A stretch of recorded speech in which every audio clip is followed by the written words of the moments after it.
श्री शिवाय नमस्तुभ्यम। हर हर महादेव। हीरे medical college सूरत bypass Dhulia Maharashtra में गुरुजी के द्वारा श्री माँ लक्ष्मी शिव महापुराण कथा शुरू हो गई है।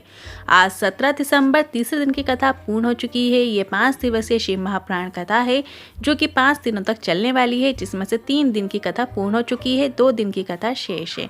ये कथा 15 नवंबर से 19 नवंबर तक आस्था चैनल यूट्यूब के माध्यम से दोपहर में 1 बजे से 4 बजे तक आप देख सकते हैं। आज तीसरे दिन की कथा में गुरुजी ने सभी से जीवन में 2 नियम बनाने को कहा है।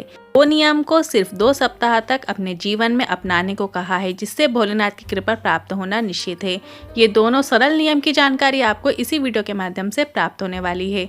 कल 18 नवंबर है, लाभ पंचमी की विशेष तिथि है और इस दिन गुरुजी ने सभी से अपने घर में शुभ और लाभ लिखने वाला विशेष उपाय करने को कहा है, जिसे करने से घर में धन संपदा बढ़ती है।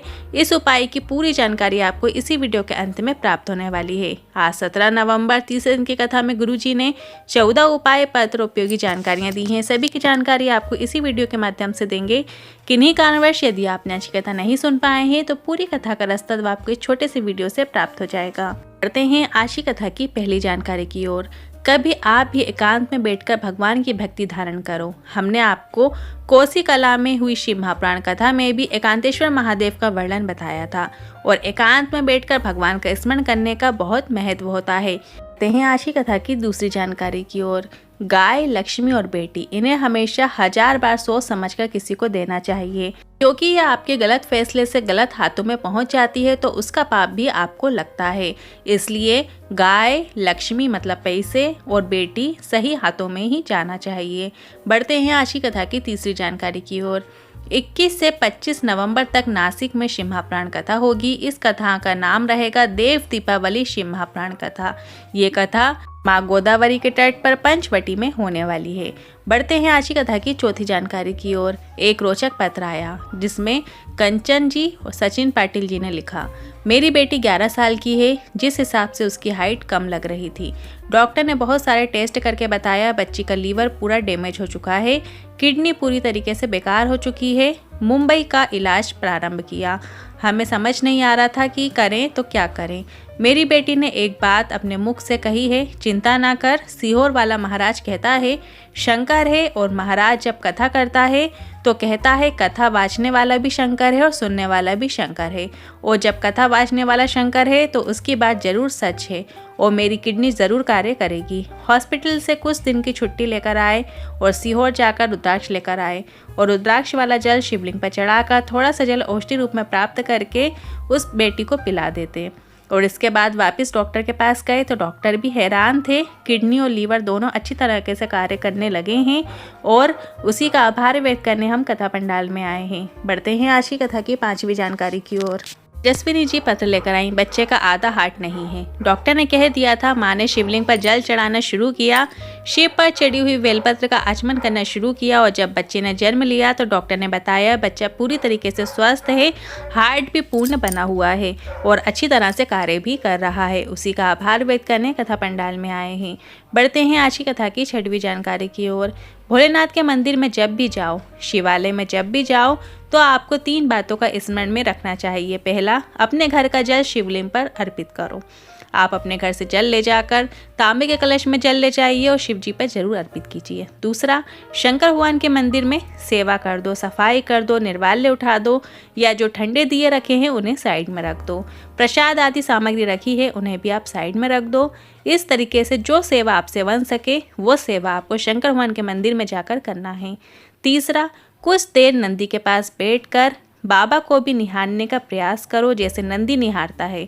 बाबा झोली भर के भेज देगा, ये निश्चितता है। हैं आज की कथा की 7वीं विशेष जानकारी की ओर। गुरुजी ने कहा हम जहाँ रुके हैं वहाँ एक पत्र आया, उसमें ये लिखा था तुम दीपावली के पहले क्यों नहीं आए। इसके बाद गुरुजी ने कहा ऐसे पत्र आते हैं जैसे डरा रहे हों, क्योंकि माता लक्ष्मी को दीपावली में शहद नहीं चढ़ा पाए।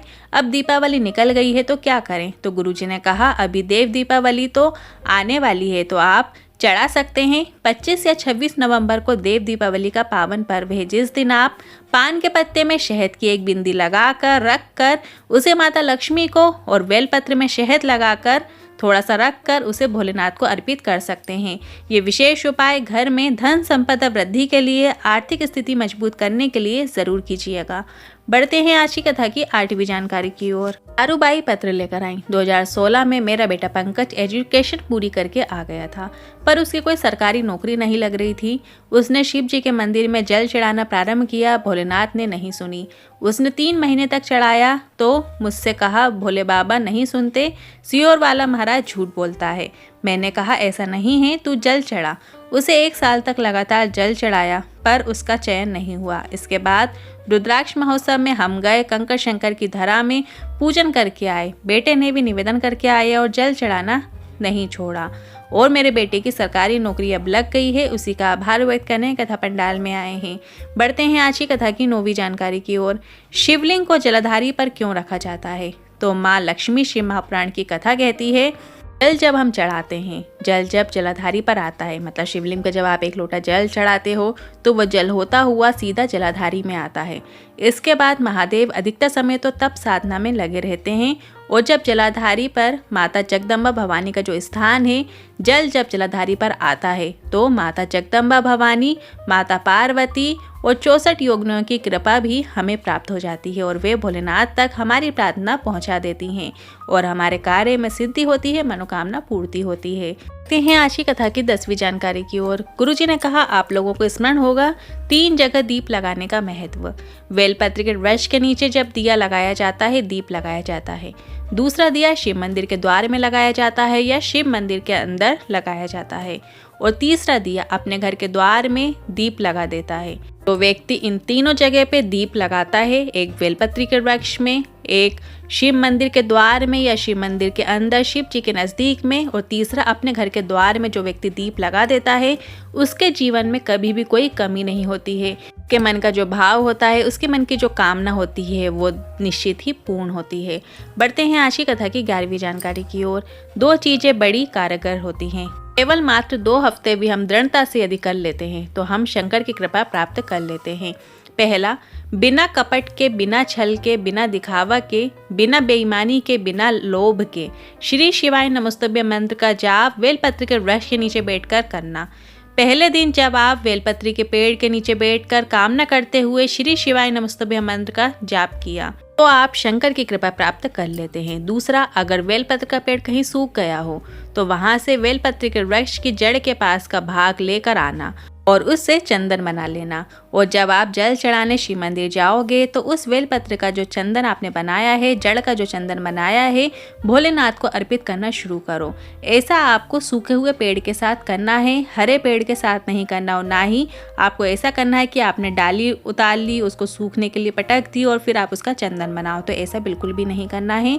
सिर्फ आपको सूखे हुए बेलपत्र के वृक्ष होते हैं उसके साथ करना है, क्योंकि अगर आपने हरे वृक्ष की लकड़ी का चंदन बनाया तो उसकी कोई मूलता नहीं है। शिव महापुराण की कथा यहाँ तक कहती है, हरे वृक्ष में से जब हम पत्तियां तोड़ते हैं, मतलब बेलपत्र तोड़ते हैं, तब कभी भी हमें डालियां नहीं तोड़नी चाहिए, डालियां नहीं टूटनी चाहिए हमारे हाथ से।